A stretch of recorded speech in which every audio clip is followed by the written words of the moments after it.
Hi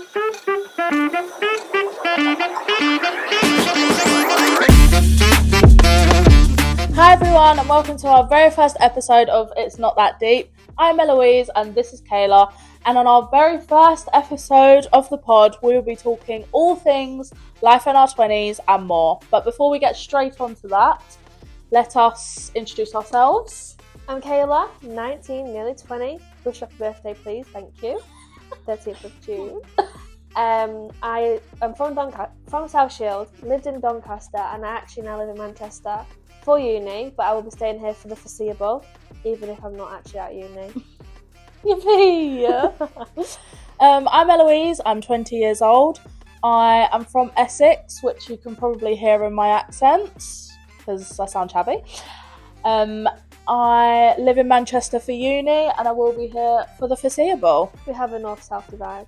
We do. It's all civil around here, just about. It's all love, mostly. But actually, today, we have a producer, Tilly, who's actually northerner, so actually the northerners outweigh the southerners, whereas other times we would have producer Leo, who's southerner, so it's like a 2-on-1 situation right now, which is great.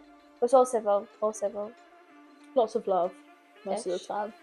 So we actually have been thinking about doing this for a couple, 3 months, and then we actually thought, okay, we actually need to do it now. I can't remember what we did. We did something. This all stemmed from, we used to listen to podcasts in the gym whilst we was doing cardio days, and we used to get on the treadmill, 3, 2, 1, go, 3, 2, 1, go, and press play on the podcast and press start on the treadmill at the same time, and listen to a podcast whilst we was on the treadmill.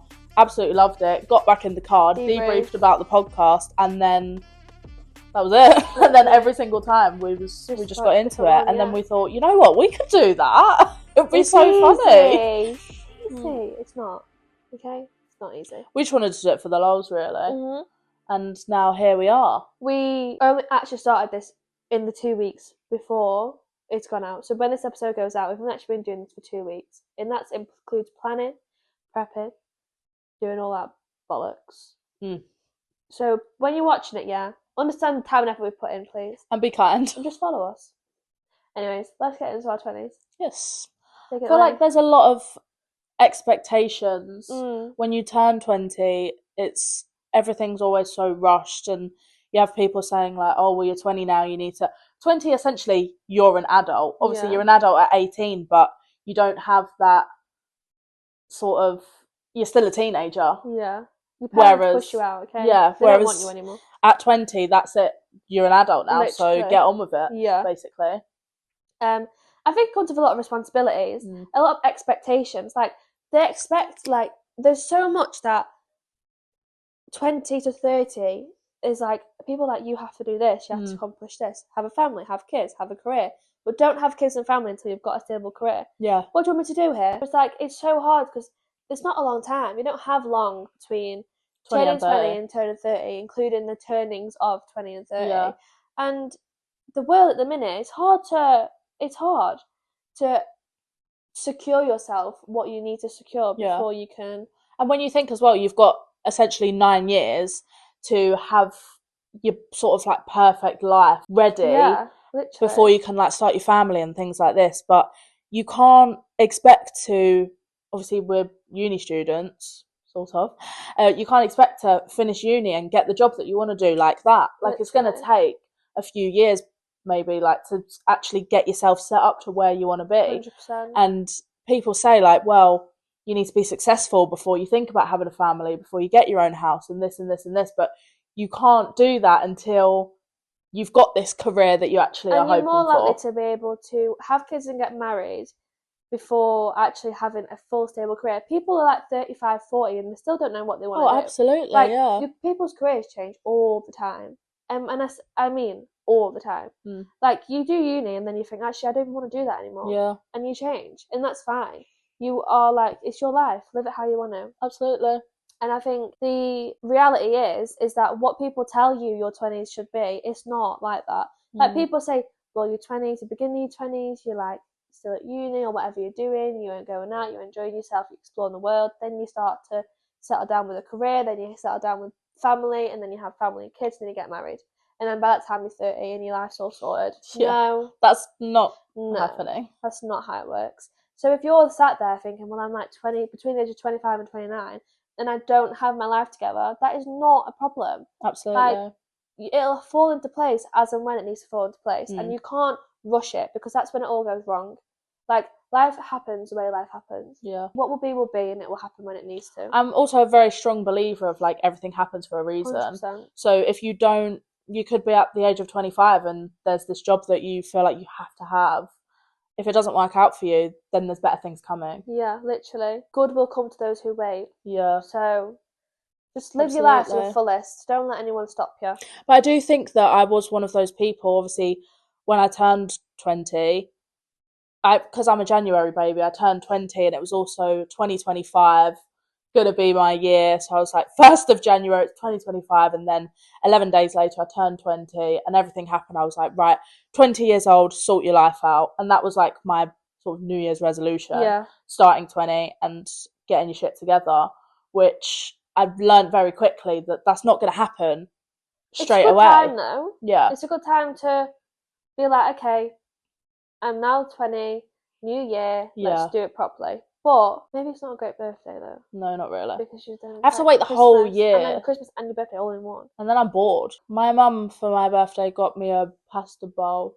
And I love it, Mum. Thank you so much for my pasta bowl.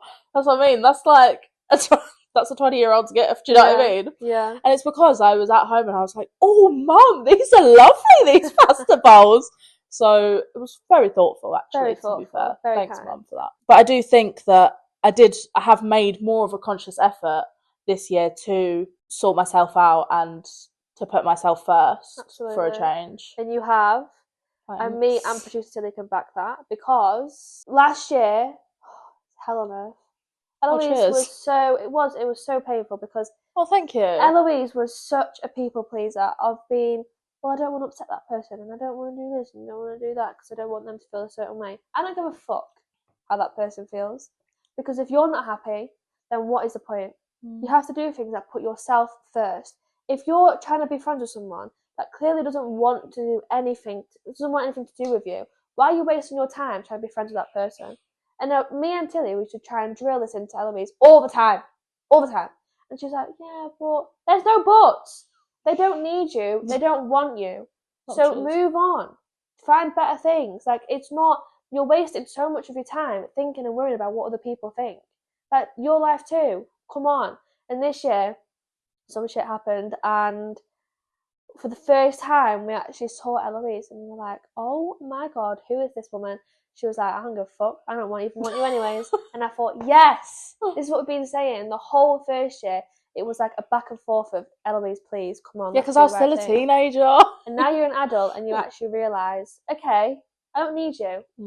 But it's not just that. I have also made a conscious effort to, like, we started the gym this year, and also just doing things that make me happy. And also to be the best version of yourself. Like, yeah. I feel like starting your 20s off being the best version of yourself, or aiming to be, is one of the best things you can do. Because it sets you up nicely for the following years. Yeah, definitely. But it's nice to see that you finally realise that some people are not nice people, and you don't need to please everyone. Yeah. As long as you're happy. Yeah. Your 20s is a scam, can I just say?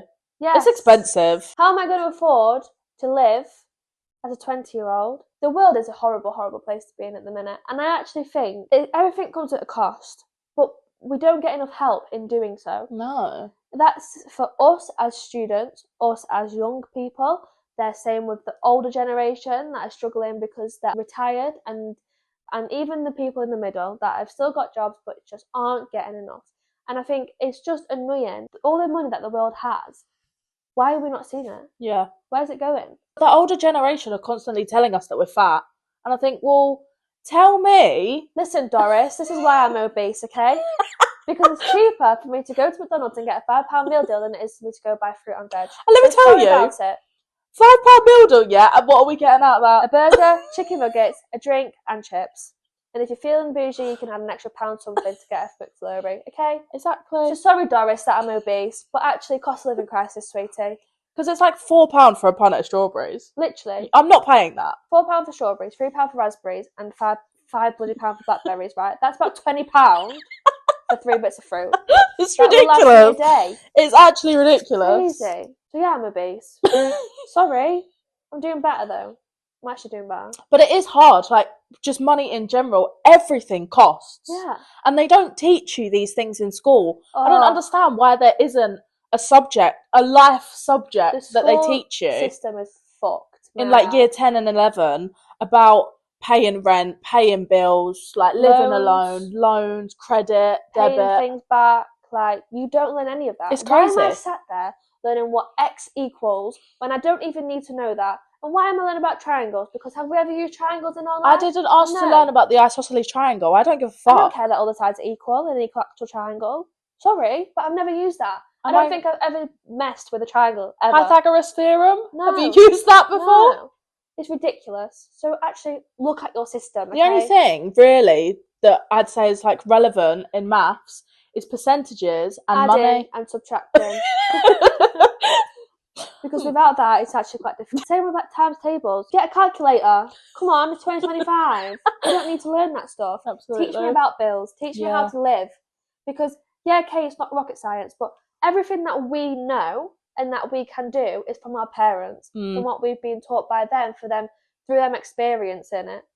We don't get taught nothing in school to do with life. They say they're setting us up for the future. You're not setting us up for the future. No, you're setting us up to fail, okay? Teach me about life. Anyways. All you're giving me is the grades that I need to get into university. But even then, you don't even need a degree. It's not relevant what you're teaching me. At all, because I get to university and I don't know how to look after myself properly. Because it comes with bills, it comes with expenses. It's ridiculous.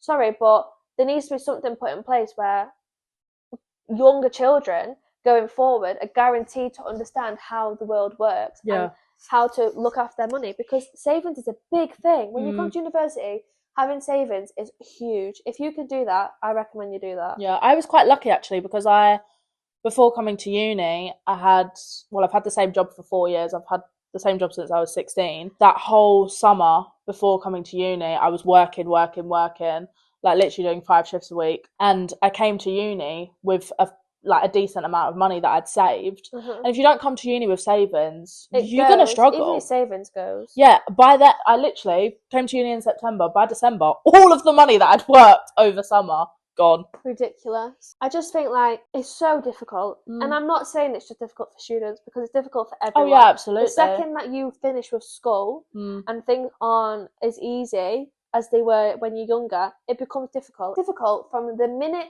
that you become an adult to the day you die. Okay? Yeah. Whether you have a stable job, a stable career, life is hard, and some people aren't lucky enough to have that stable career, that stable income.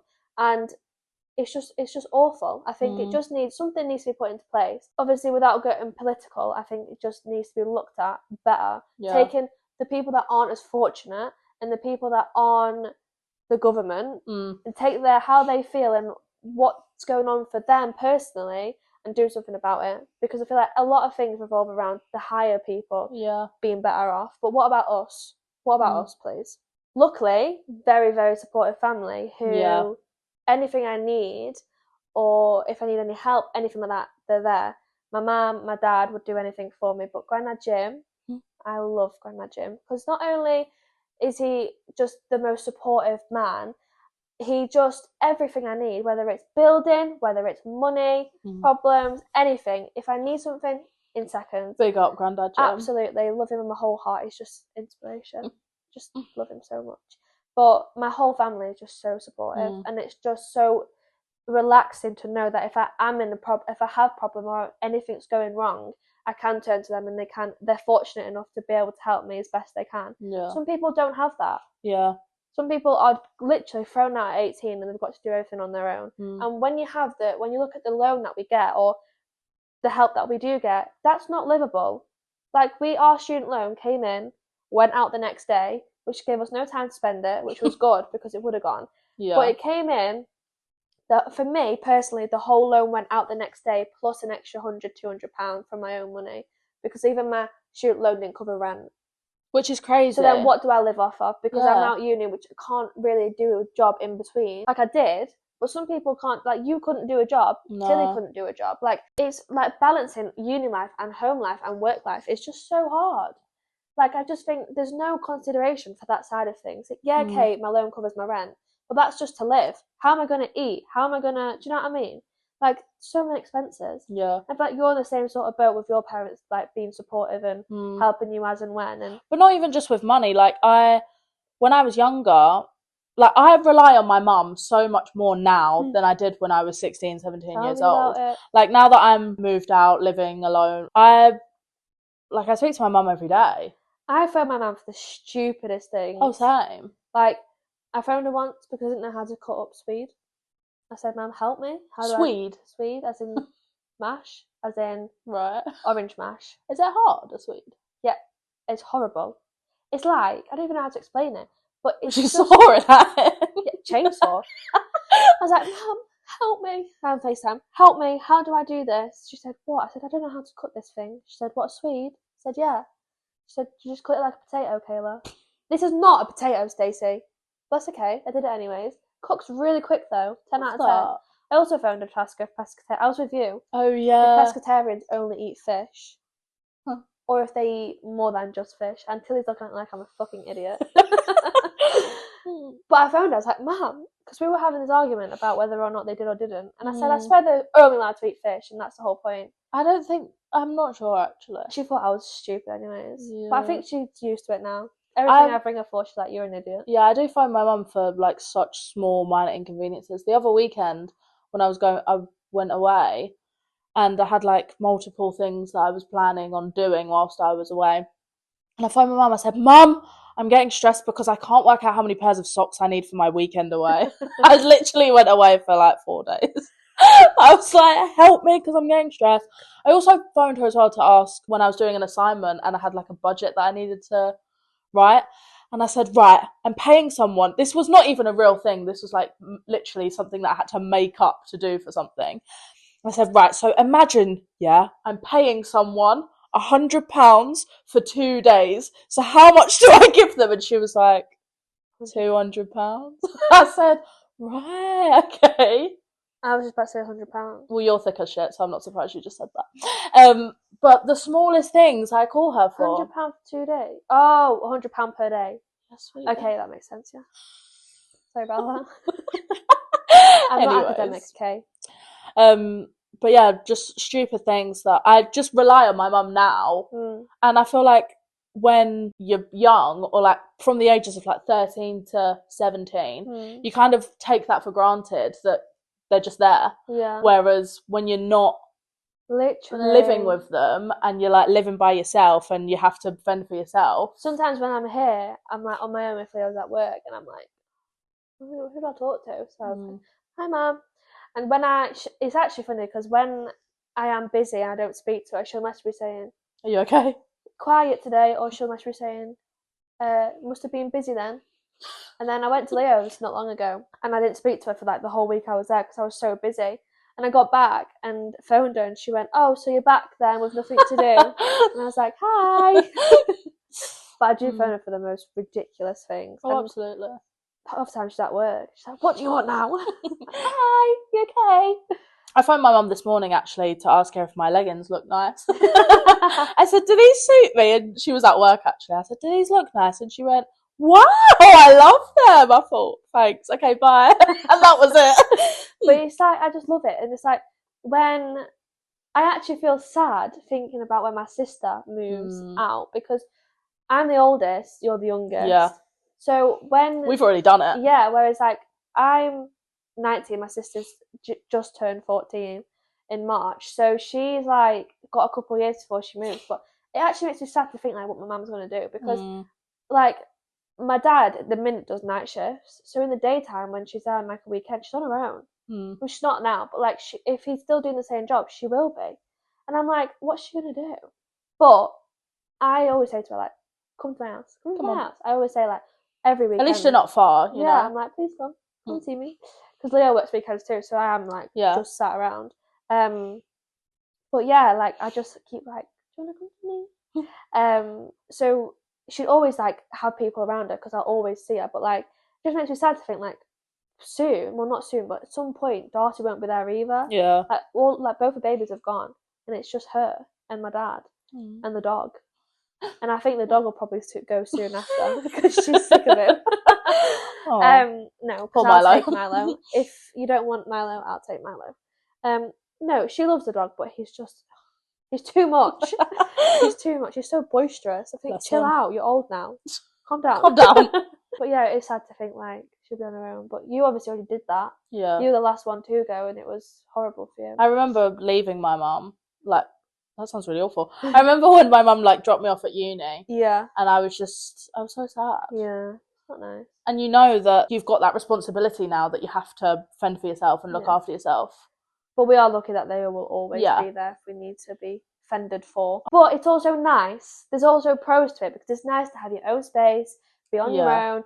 I think it's even nicer when you go back and see them and you're like, well, I've done this and I've done that. Not like I've got anything to say to her because I already told her the same day I did it. But like, it's nice to go back to my room or go back and see my family. Yeah. Whereas like before, I was never sick of them, but I was like, just leave me alone. Yeah, I need some time. I spent a lot of time in my room. My sister did the same thing, and now she's starting to stay with the family more. And before I left for uni, like start to realise actually, but me and my mum are really close. Yeah. But I think that's because we're close in age. Yeah, this is true. We're just besties.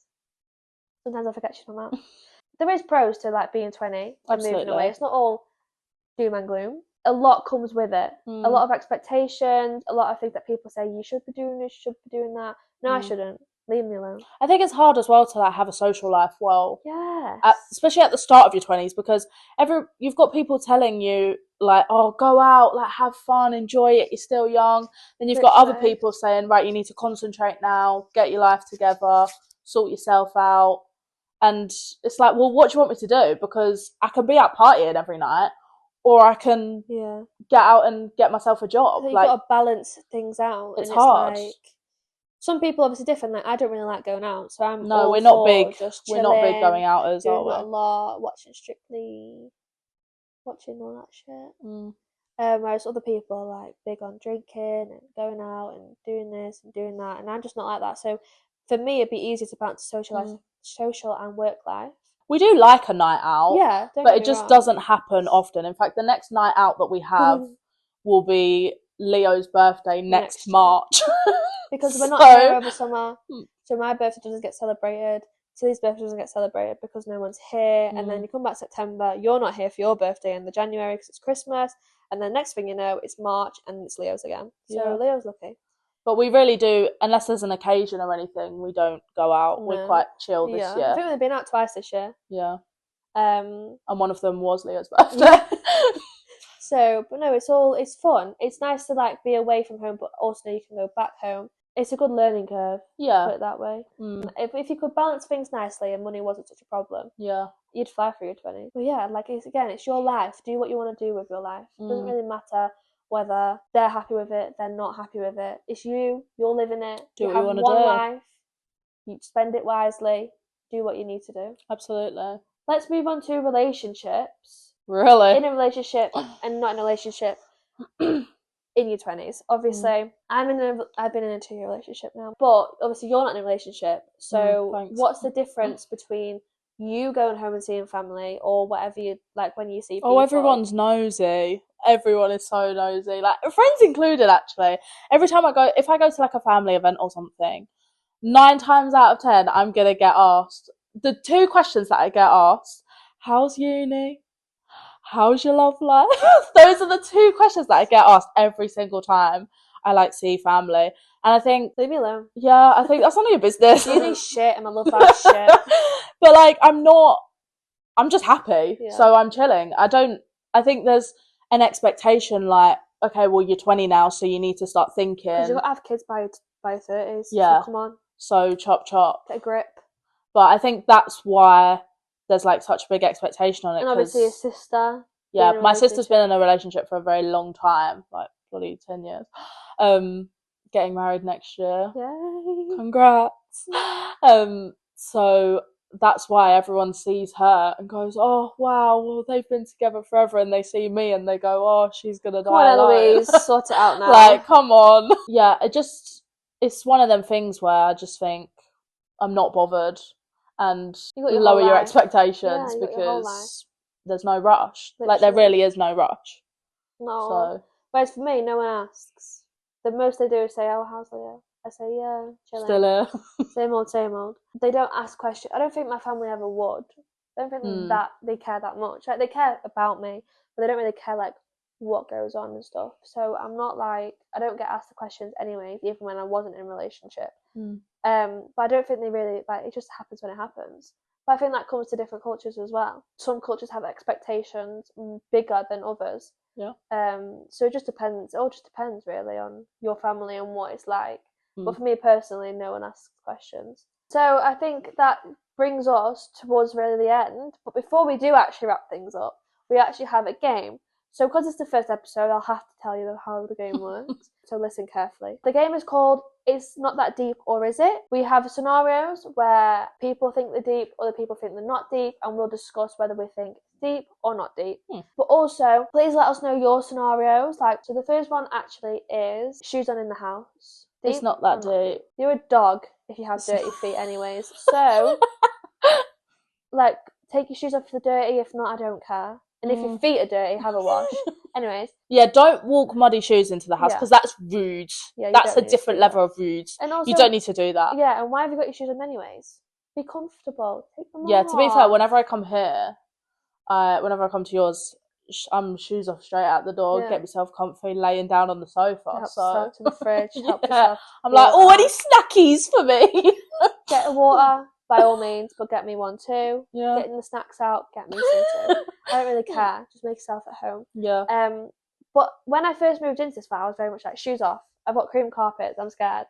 Obviously, shoes in the bedroom is weird anyway. Yeah, why you got shoes on in the bedroom? You wouldn't go upstairs in your house to the bedrooms with your shoes on unless you were running up there quickly to get something. Yeah. Whereas, so why are you walking around my flat with your shoes on? Weird. Take them off. But I don't mind. Like, if you've got to run in here to grab something, then just do it. I don't care about your shoes as long as they're not dirty. Like, if you're leaving footprints, you're cleaning that shit, okay? Absolutely. But otherwise, shoes on in the house, not that deep. And if you, like, put some socks on if you've got dirty feet. Because I don't want little footprints everywhere, okay? Thank you.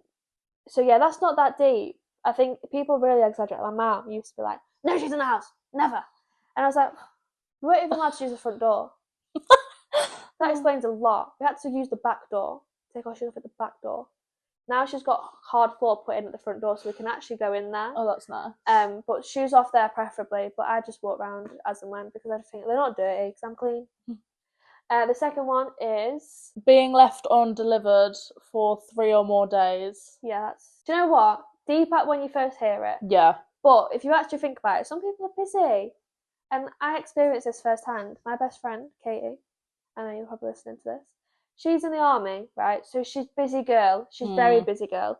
And she sometimes is out on, like, things that she's got to do for it, where she can't answer her phone for, like, a week. Yeah, fair enough. Fine. Leave me delivered for as long as you need. You go do what you need to do, sweetie. I'm proud of you.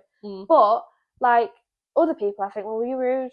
Yeah. Because I know that phone's in your hand, so answer it. Yeah, that annoys me. If I know that someone's phone is literally glued to their hand, I think, why can't you answer me? Because now you're just upsetting me. I do not ever leave people undelivered for, like, longer than a day, if that, like, at the very max.